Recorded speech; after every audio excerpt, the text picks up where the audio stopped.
Ugabo inzu yose y'ikibi urimo ifeme ijambo ryo kurwayo muri icyo kibanza aho hantu hose uri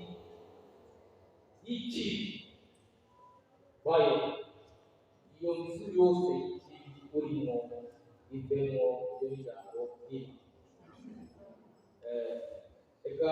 usome ijambo ry'Imana usanga kuri Luka 15. Luka 15 akarongo 17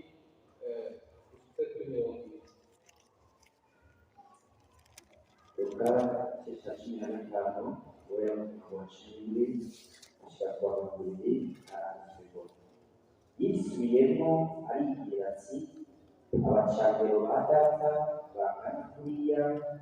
kandi bahazwa n'ibyo kurya bakabisigaza, nanjye rero inzara iri kwirabishira hano. Be hasi je kwa data ubwire nti data, nacukuye kuyo mu ijuru no mu maso yawe, sibikwiye kwita umwana wawe, tuma ugira ubucangiro wawe. Ava hasi aja kwa se. Se amubona akiri kure, amutera akagongwe, arikanga amugwa mu izosi, aramugundira.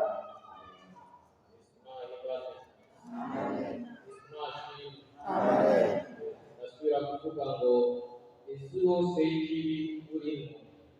uyivemo. Inzu yose y'ikibi iyo nzu yivemo Imana. Iyo nzu y'ikibi Imana igiye ngo yivemo. Ve hasi ze kuhagana n'ahantu yaraye, n'ahantu yarageneye hari heza, akameze neza, habishe hataryoshe igihe. Aravuga ati ve hasi ze kuhagana. Yaririmbuye asanga kwa data kwa se wiwe n'umushumba umucangero abayeho neza. Ubwo bari ikibanza arimo asanga ikibanza cyiza. Asanga icyo kibanza nta mahoro kimuhaye, nta bwiza kimuhaye, nta mutekano uri muri icyo kibanza. Akarahaguruka se amubonye ati kuko yitahuye hajya ahantu yaraye. Se iyo nzu urimo icyo kibi zingazinze, icyo kibi cyamugize umuca, gihunge ukijye kumukava ngo ugihebe kirakwica. Inzira nziza y'uko aba nuko aho hantu uherereye atacubahiro cy'Imana atagwesha Imana uhari, haguruka uhave uhahunge uhindukire ujye ku Mana. Inyigisho nyinshi wakiriye atabandi iyo inzu mbi urimo, iyo kibanza kibi urimo, ubahugisha abandi cyo kibanza uri mu basamaza abandi cyo ni kibanza naheze Imana icyubahiro kivemo. Uze ntigo kivemo kihunge, kuko so ari mwiza, kuko so akuzi,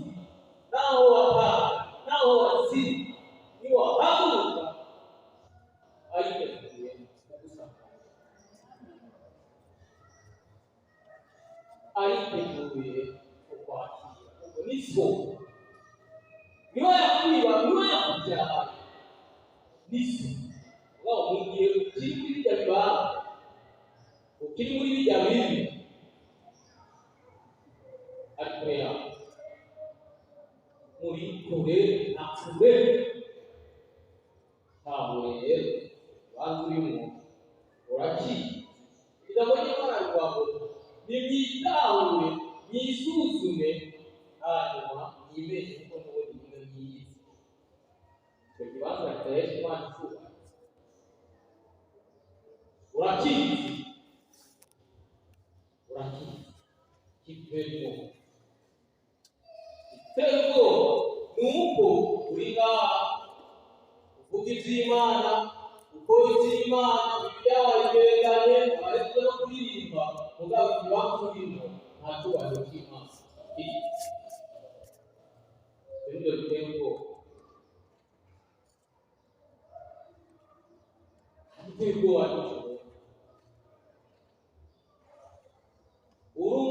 wowe kiri mu kibanza cya Imana kiri mu nzu y'ubutaha kiri kwa Shetani. Reka rero n'abayikuyemo iyo nzu bayikuye ubwabo bifuza by'akanzu ko muri iyi gasi ibyo bakorera muri ya kandi byitwa yuko bayikuye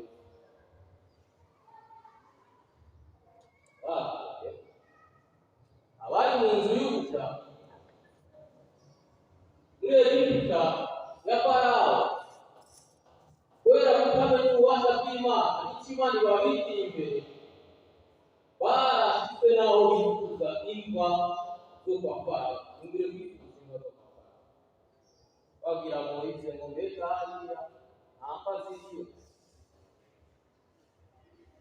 yumviraho bifuza n'imva zabo bakurira ahantu hari mu nzu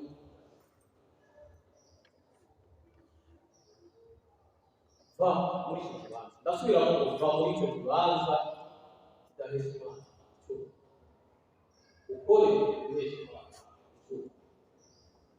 inyigisho zidahesha Imana icyubahiro zitandukanye n'ibyo twize biva ku Mana bavandura nazo naho kandi inyigisho zitandukanye n'iz'Imana yategetse ihebe ubibere ihebe kuko nta cyubahiro udakora ibivanye n'ubugozi bw'Imana nta cyubahiro nta na gato kuva rero mu byaha kuva muri iyo nzu y'ikibi urimo ntabwo gusoma ubeshye kwiba n'ibindi byose kudendereza urusaku byose z'ikibi wicaye biranamaramaje uri mu rusengero rw'Imana ukaba ukigendera muri iyi dore zishishuye bavanura nazo utandukanye n'ikibi cyose n'ikiri muri wewe bitandukanye nacyo. Ijambo ry'Imana rivuga ngo nuko rero mwiyambure ikintu cyose gisigaye muri mwe. Ni ukuvuga nta na gitobo utegerezwa gusigaza muri wewe. Baravuze ngaho gukorera Imana ni uko ibikubwize byose biba mu Mana atanga ikintu ukuye ibikubwize byose ari iby'imbere ari iby'inyuma ari ibikukikije byose biteza Imana icyubahiro. Rero kugira ngo utandukanye n'ibyo ni uko bene data nta kindi nuko tuganzwa n'Imana tegeka ko ukora kugira uhunge uve muri iyo nzu nuko utahura ko wanyuwe kwamenya ububasha twasohoye tutakikije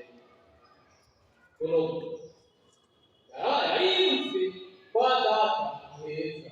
kwa data ntakirutseyo najya bacambere ko hasi barajya bakambara araba ko kwa data waba umutima ko kwa data byose biriho amahoro ariyo umutekano uriyo uzokugira muri ako gahinda urimo bw'icyaha biguhindure yondoro biguhindure ubusa kubera kutamenya utamenya yuko so ari umunyembabazi witanguye uve muri bijya wawe wabwiye uzabituma cyajyanye naho tuba bisabutende rero ndakubwira ukuri nta ibyaha byawe byo wabisabute uretse gutukura naho byo wabyirabura nk'umwicanyi Imana yabihindura mu kibazo cy'irabura akera bazanga uyu mwana amaze gushika se yakoze amwambitse impuzu nziza bya bihugu by'ibyaha bya byaha yakoreye hariya babaga barabyoza amukura kuri uwo rwose agasebwa rwose barakamukura aramweza amwambika impuzu z'icupa ibyo ni byo Imana ishaka ibyo ni byo Imana ishaka kugukorera wowe uhita kuva mu nzu y'ubucyaha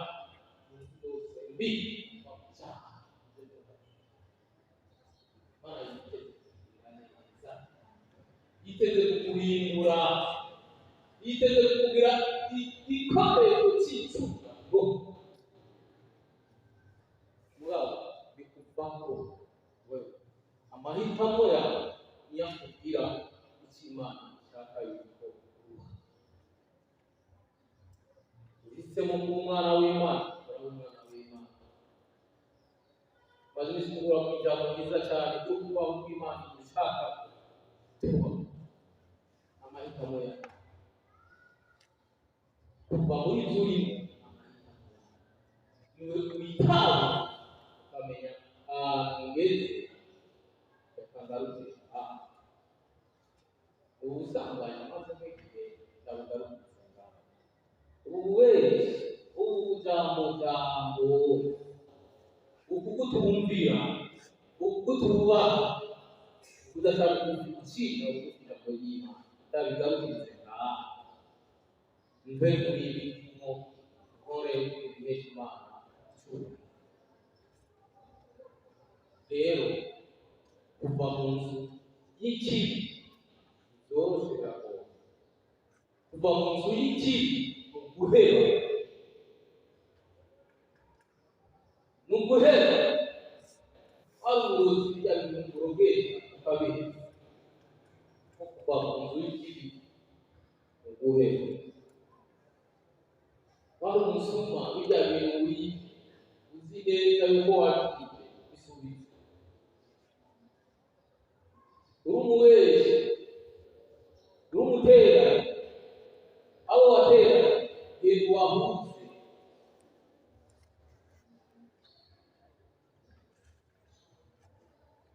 aho waburi imbere bashyiriye bugufi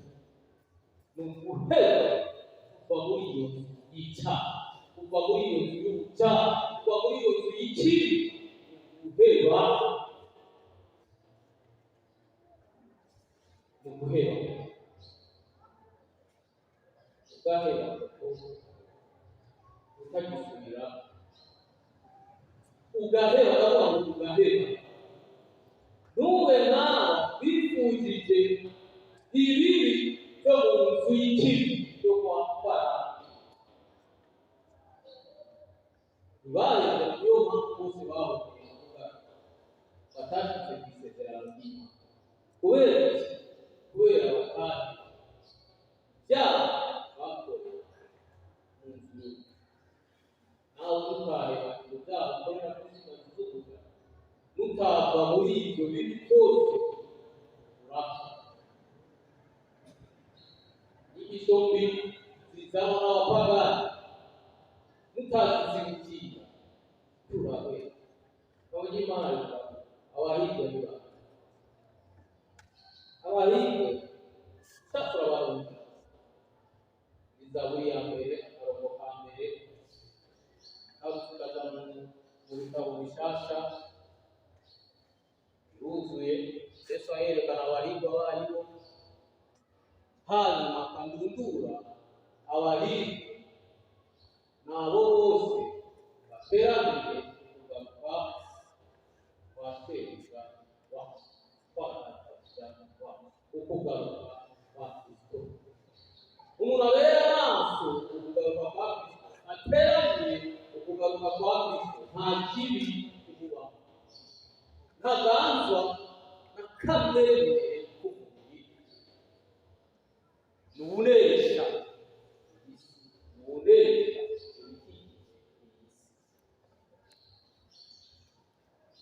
wahirwa abo bose batagendera batitara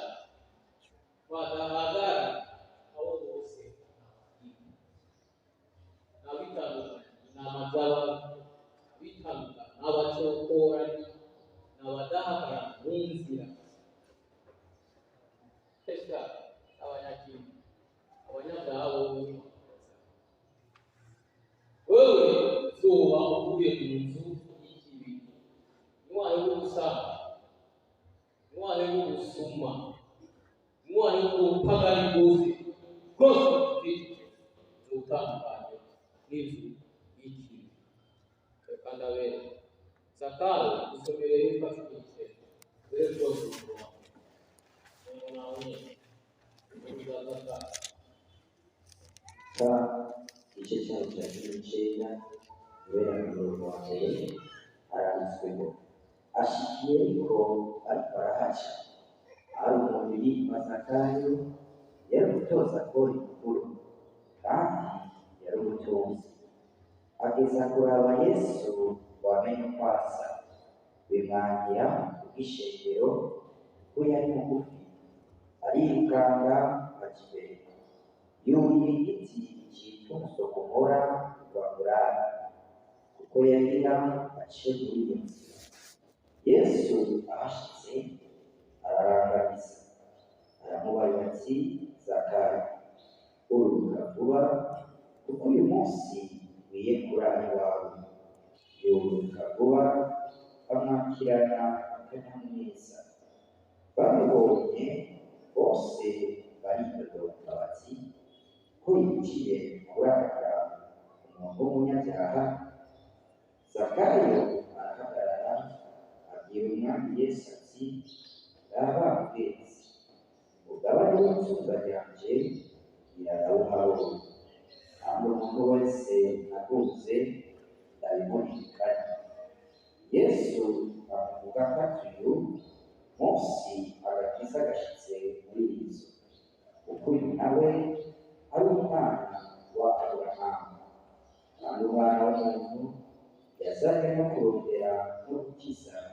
icyari cyarazingiye. Yesu ntacyo rero ntabwo niba nabwira yuko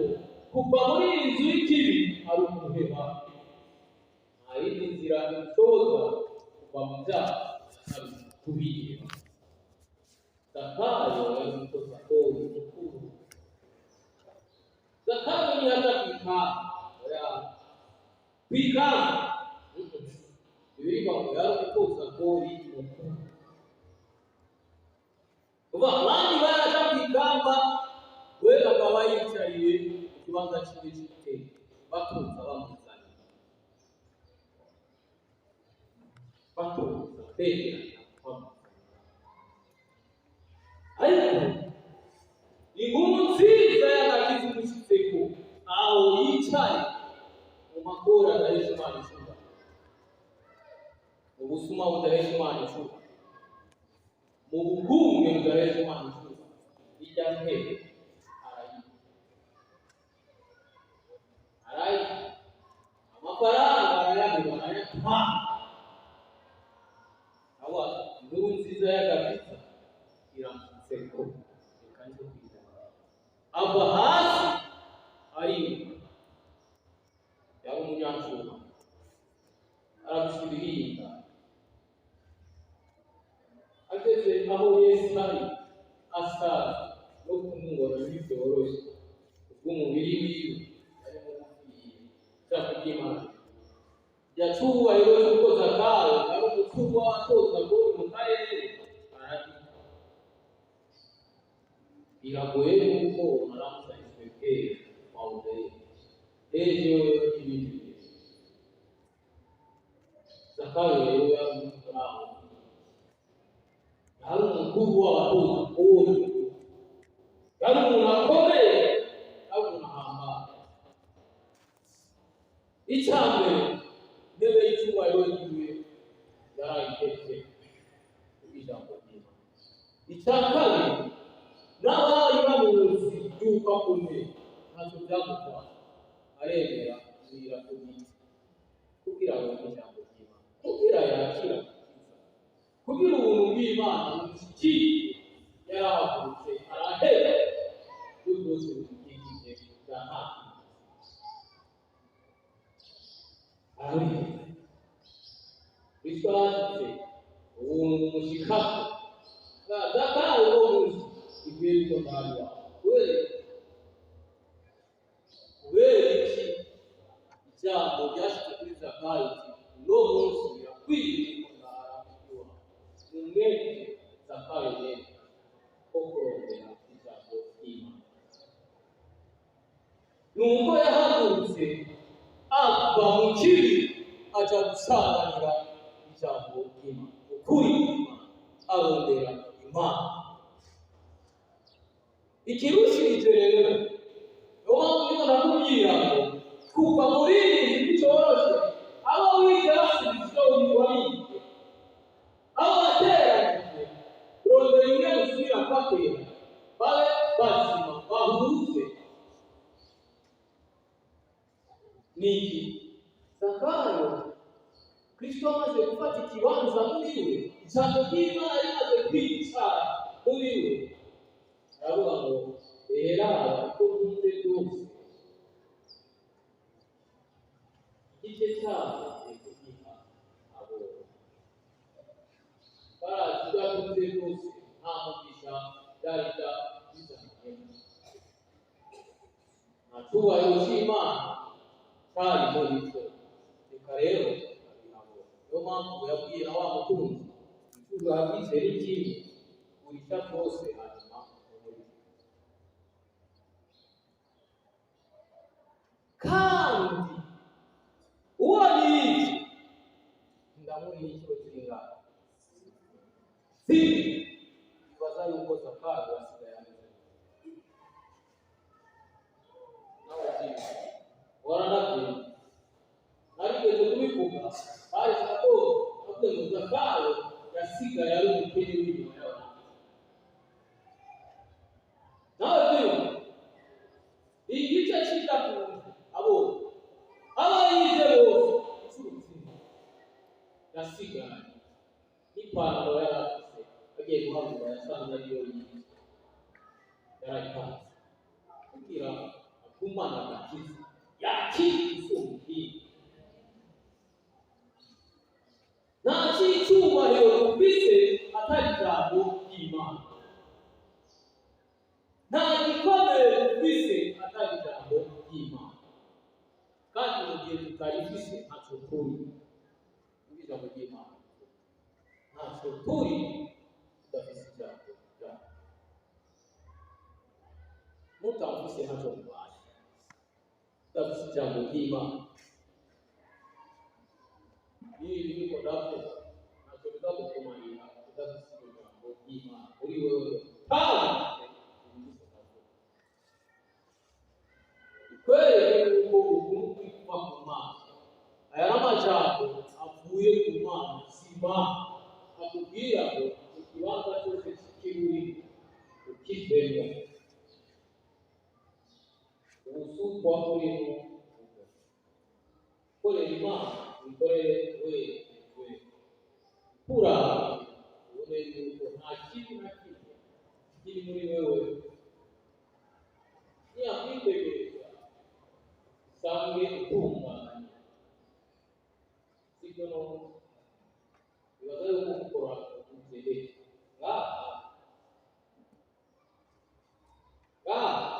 niba ndiko navuga rero ndamwanga bose w'Imana uko simuko wawe atamana atatago ry'Imana isi ubusa acundi iyi mikrofone bampaye singira umukozi w'Imana oya ikingira umukozi w'Imana nuko ngende ijambo ry'Imana nuko riri wagarara ngaho imbere sibyo byagize umukozi w'Imana oya kugira abakozi b'Imana mu gukora intwaro y'ijambo mu kugenda mu ijambo ry'Imana ibidusaba ni ukuvuga mu ijambo ry'Imana ibidusaba ibyo bitubwira abana b'Imana ibyo nibyo bitubwira abari mu nzu y'ukwera ko twegereye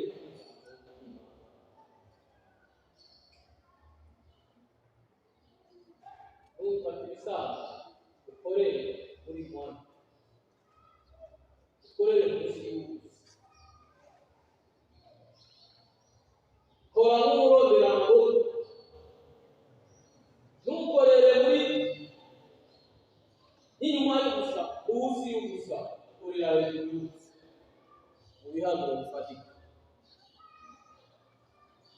nitwagucishamo amazi ijambo ry'Imana abakozi b'Imana nibakuraba ab'Imana yahaye ububasha bagusuzumishije ijambo basange ubafate neza bakuranga byose neza igipimo n'icyaza ntube nka wa mwana niwe bapimye basanga uri umwami bagakugeza ku munzani bagahita awumabiro urumwa ujya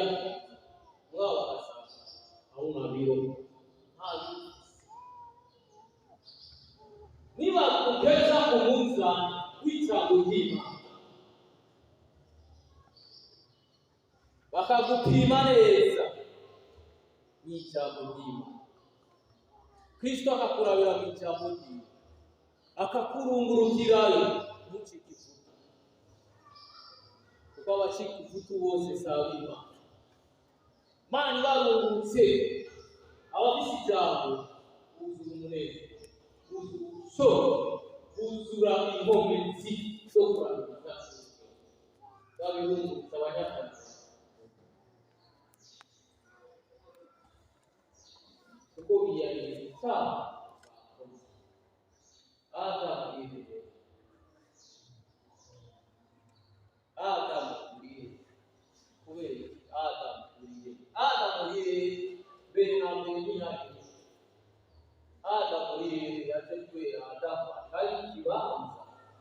avuye mu kibanza Imana yaguteretse ashima kuja mu nzu y'ibyaha ashima gukora ibyaha abataha imbere umuntu bibajya bavuga ngo ide nuronde uma muri icyo kibanza hera n'ubwo bw'ingo bwawe ubwiwa